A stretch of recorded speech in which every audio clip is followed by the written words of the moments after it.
Sir வணக்கம். நம்ம 2A மெயின்ஸில் கேட்கப்பட்ட கேள்விகளுக்கு புக் ப்ரூஃப் தான் பார்த்துட்டு வரோம். ஓகேங்களா? ஸோ நம்ம இதுக்கு முன்னாடி நிறைய ஷார்ட்ஸ் போட்டிருக்கோம். புக் ப்ரூஃப் தொடர்ந்து போட்டுருவோம். ஒவ்வொரு வினாவுக்கும் புக் ப்ரூஃப் போட்டு வரோம். ஓகேங்களா? ஸோ இந்த கொஷின் இது பாலிட்டியிலேருந்து கேட்டிருந்தது. ஓகேங்களா? ஸோ எந்த பிரிவின் கீழ் வந்து தொழிற்சாலைகள், சுரங்கங்கள், வேறு எந்த ஆபத்தான தொழில் குழந்தை தொழிலாளர் முறையை தடை செய்யுது அப்படின்னு பார்த்தீங்கன்னா ஆர்டிகல் 24. ஓகேங்களா? ஸோ நமக்கு 10th புக்லேயே இருக்குது. ஸோ ஃபஸ்ட் லெசன்லேயே இருக்குது சார். இந்திய அரசியலமைப்பு ஃபஸ்ட் லெசன்லேயே இருக்குது.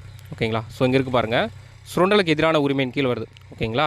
ஸோ சமத்துவ உரிமை, சுதந்திர உரிமை, சுரண்டலுக்கு எதிரான உரிமை, ஓகேங்களா, கல்வி, கலாச்சார உரிமை, சமய சார்பு உரிமைன்னு சொல்லி இந்த 6 வகை அடிப்படை உரிமைகள் அதில் ஒன்று தான் இந்த சுரண்டலுக்கு எதிரான உரிமையின் கீழ் இது வருது. ஓகேங்களா? ஸோ இருக்குது பாருங்கள். பிரிவு 24 தொழிற்சாலைகள் மற்றும் ஆபத்தான இடங்களில் குழந்தை தொழிலாளர் முறையை தடுத்தல் அப்படின்னு சொல்கிறாங்க. ஓகேங்களா? சரிங்க சார். அதாவது ஒரு கொஞ்சம் கொஷின் வந்து ஸ்கூல் புக்கில் தான் கேட்டிருக்காங்க. ஓகேங்களா? ஒரு சில கொஷின்ஸ் கொஞ்சம் அவுட் ஆஃப் போயிருக்காங்க. அதாவது கொஞ்சம் ஏன்னா மெயின்ஸ் இல்லைங்களா, டிஸ்கிரிப்ட் டைப் கிடையாது, அப்ஜெக்ட் டைப் தான். டிகிரி லெவல் என்னும்போது கொஞ்சம் வெளியே போயிருக்காங்க. கொஞ்சம் ஸ்கூல் புக்லையும் கேட்டிருக்காங்க. ஓகேங்களா? என்னால் முடிஞ்ச அளவுக்கு எந்தெந்த ஸ்கூல் புக்கில் எந்தெந்த கொஷின் கேட்டாங்கன்னா நான் தொடர்ந்து பதிவேற்ற செய்கிறேன். ஸோ நீங்கள் சப்போர்ட் பண்ணுங்கள். ஓகேங்களா? Thank you sir.